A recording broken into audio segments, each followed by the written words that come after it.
Tant sur Pinterest que YouTube, il existe de nombreux exemples de sacs réalisés avec des sets de table. Vous conviendrez que mon modèle est complètement différent. Et c'est donc ce que je vous propose de faire aujourd'hui, un sac à main et à bandoulière fait avec 2 sets de table. Il fait 38 cm de large sur 28 cm de haut. Voici une vue du côté du sac. Voici le panneau zippé.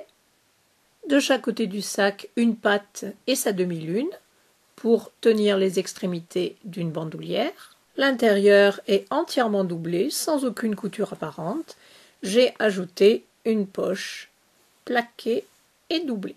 Bien avoir 2 parties égales de chaque côté. Donc, le set de table fait à peu près 38 cm de diamètre. Donc, vous devez avoir 19 cm d'un côté et de l'autre. Mettez une épingle en bas, au milieu et en haut. Prenez une feuille A3, 42 cm de long sur 30 cm de haut. Pliez-la en deux pour marquer le milieu. Prenez un set de table. Marquez le milieu avec des épingles. Placez milieu sur milieu à 2 cm du bas. Ensuite, tracez la forme du cercle. Nous allons maintenant nous occuper du haut du sac. Prenez une seconde feuille A3, alignez les centres et dessinez le haut du set de table. Vous devez avoir ici 15 cm de hauteur. Ensuite, découpez les 2 patrons.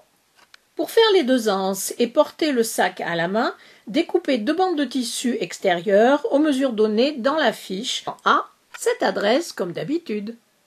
Laissez-moi montrer aux débutantes très rapidement comment faire une anse aux extrémités non finies. Pliez la bande en 2. Marquez le pli avec le fer. Ramenez les bords vers le centre. Encore un petit coup de fer de chaque côté. Repliez la bande sur elle-même. Donnez un coup de fer une dernière fois. Maintenant, faites une surpiqûre de chaque côté de l'anse à 3 mm du bord, longueur de pointe 3 ou 3,5 selon l'épaisseur de votre tissu. Découpez le petit gabarit 2 fois dans le tissu extérieur. Pliez ensuite en 2 et coupez une petite encoche pour marquer le milieu. Nous allons placer l'anse sur la ligne droite.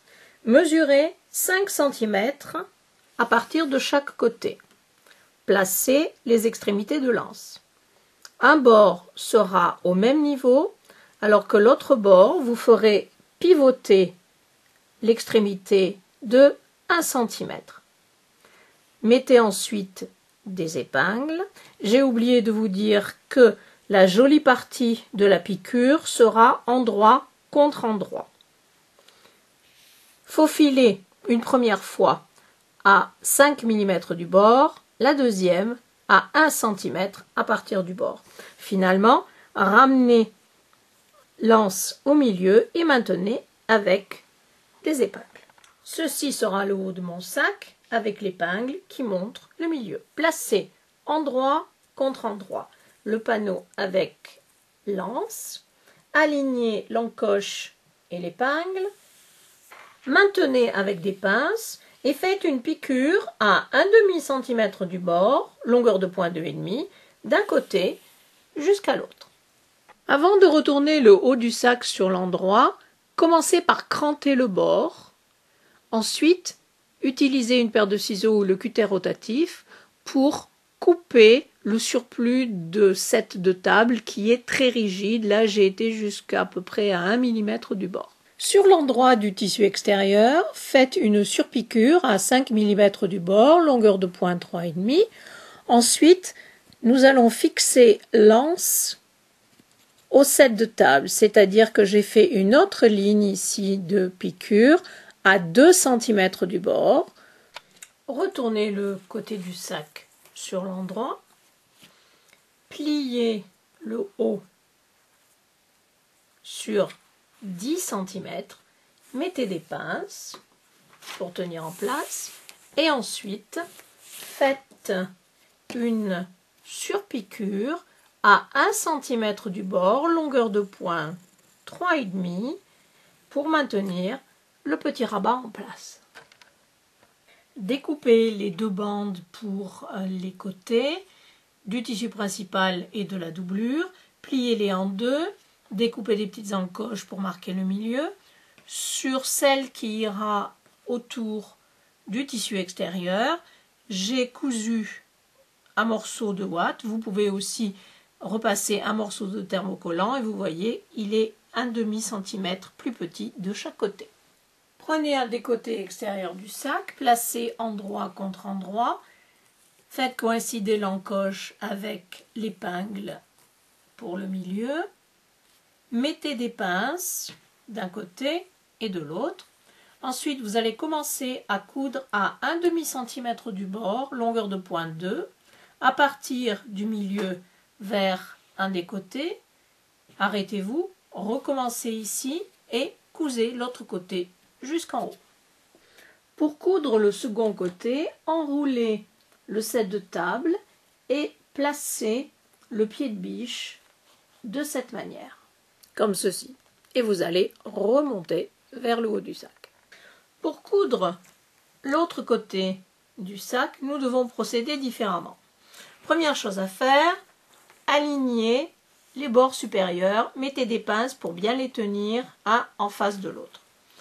Ensuite, commencez à poser le tissu sur le côté du set de table, alignez bien les bords, mettez des pinces tout autour. Et normalement, de l'autre côté, vous devez arriver exactement au bon endroit. Placez le côté en haut à droite sous le pied de biche. Et petit à petit, vous allez faire tout le tour du sac. Allez-y lentement, gardez bien le demi-centimètre à partir du bord et à chaque fois, repoussez le côté qui a déjà été cousu. En fait, cela se coud vraiment très facilement. Une fois le sac retourné sur l'endroit, voilà ce que ça donne sur le côté. La bande étant trop longue, repliez-la vers l'intérieur et pour le moment, mettez des pinces pour la tenir en place. Bon, faute avouée est à moitié pardonnée. Dans le feu de la couture, j'ai oublié de poser mes petits boutons de décoration. Donc, il est évident que vous allez les coudre, si vous voulez décorer le devant de votre sac, vous allez le faire avant, évidemment, de placer la bande qui fait tout le tour. Ce sera beaucoup plus facile. Pour faire le panneau zippé qui fermera le sac, j'ai fait un tuto technique dans lequel j'explique rapidement comment faire ce genre de fermeture. Les dimensions pour ce sac se trouvent dans la fiche que je vous enverrai et le lien vers le tuto technique sera dans la boîte de description et aussi sur la fiche. Voici le résultat à obtenir. Utilisez le grand gabarit pour découper 2 morceaux de tissu extérieur, mais vous allez en plus rajouter 2 cm en haut. Au dos de chaque morceau, vous repasserez du thermocollant ou bien, comme moi ici, vous coudrez un morceau de ouate. Et vous voyez que j'ai enlevé à peu près 1 cm tout autour. Pour faire la poche plaquée, prenez le morceau de tissu, pliez-le en deux, faites une couture sur les 3 côtés, sauf ici dans la base de la poche où vous allez laisser une ouverture de 8 cm. Enlevez de l'épaisseur au niveau des coins supérieurs et des coins inférieurs, sur le dessus du coin et sur les côtés. Retournez la poche sur l'endroit et faites bien ressortir tous les coins. Avant de placer la poche, faites une surpiqûre à 5 mm du bord, longueur de point 3, sur le pli pour bien marquer le haut. Ensuite, centrer la poche. Je l'ai placée à 7 cm à partir du bord supérieur et de chaque côté, j'ai 8 cm. Épinglez la poche. Faites maintenant une piqûre sur les 3 côtés à 5 mm du bord et ce faisant, nous allons évidemment fermer ici l'ouverture. Longueur de point 3. Je ne vais pas le faire avec ce sac, mais sur l'autre panneau, vous pouvez placer une poche zippée, cachée et doublée. Pour les débutantes, j'ai fait un tuto technique, je vous donnerai le lien dans la boîte de description en dessous de la vidéo. Épinglez maintenant le panneau zippé sur un des côtés de la doublure, centrez-le et placez-le à 3 cm du haut. Faites une piqûre à 2 mm du bord, longueur de point 2,5. Prenez le deuxième côté de la doublure, placez et piquez l'autre côté du panneau zippé de la même manière. Nous allons coudre maintenant le côté de la doublure. Avant ça, ouvrez la fermeture à glissière complètement, placez endroit contre endroit, encoche sur encoche et procédez de la même manière pour coudre un côté et l'autre. Le côté de la doublure est bien cousu tout autour. En haut, les deux bords supérieurs sont l'un en face de l'autre. Vous voyez, les encoches coïncident. De chaque côté ici, vous avez un petit excès de tissu. Maintenant, égalisez. Et sur l'envers, faites un rentré de 1,5 cm tout autour. Retournez la doublure sur l'endroit et à 5 mm du bord, faites une surpiqûre, longueur de pointe 3, tout autour pour bien garder le pli. Remettez la doublure sur l'envers, vous avez envers contre envers, et poussez la doublure à l'intérieur du sac. Ensuite, faites correspondre les coutures sur les côtés, mettez des pinces tout autour. Nous en sommes là. Nous ne devons pas oublier les pattes pour les demi-lunes que nous allons placer ici. Prenez la bande de tissu, pliez-la en deux, marquez le pli, faites une piqûre à 5 mm du bord, longueur de point 2, retournez ce petit tube sur l'endroit, donnez un coup de fer. Ensuite, de chaque côté, faites une surpiqûre à 5 mm du bord, longueur de point 3 et coupez en deux. Faites passer la patte à travers la demi-lune, pliée en deux. Il faut que le joli côté de la piqûre soit sur le dessus, puisque vous le verrez donc d'un côté et de l'autre. Faites maintenant une surpiqûre aussi près que possible de la base de la demi-lune, longueur de point 3, pour la maintenir en haut de la patte. Nous sommes ici sur le côté du sac, entre les deux sets de table. Insérez la patte entre le côté tissu doublure et le côté tissu extérieur. Maintenez avec des pinces. Faites ressortir à peu près de 1 cm, 1 cm et demi, comme vous voulez. Et faites une piqûre à 1/2 cm sur toute la largeur ici du tissu. Et faites la même chose de l'autre côté. Pour coudre le haut du sac, vous avez le choix. Si vous avez une machine qui accepte bien les épaisseurs, utilisez une bonne aiguille, genre jean ou même pour le cuir, et faites une piqûre à 1/2 cm tout autour en faisant bien attention d'attraper évidemment le tissu doublure et le tissu extérieur.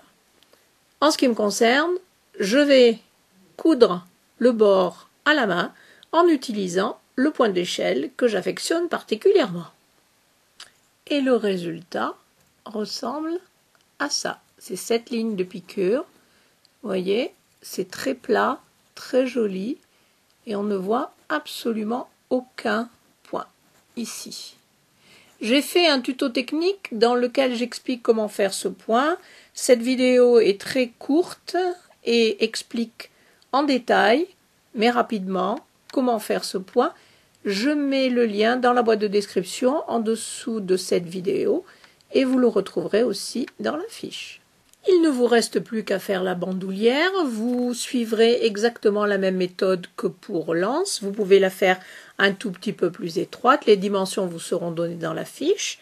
Ensuite, vous allez faire un premier pli. Si j'arrive à voir, voilà, je vous le montre. Vous allez faire un premier pli, replier encore l'extrémité de la bandoulière sur elle-même et vous voyez que j'ai fini en faisant 2 lignes de surpiqûre pour bien tenir la lanière en place. Ma bandoulière est fixe. Le sac est maintenant fini, j'espère que cette vidéo vous a plu et je vous dis à bientôt. Au revoir.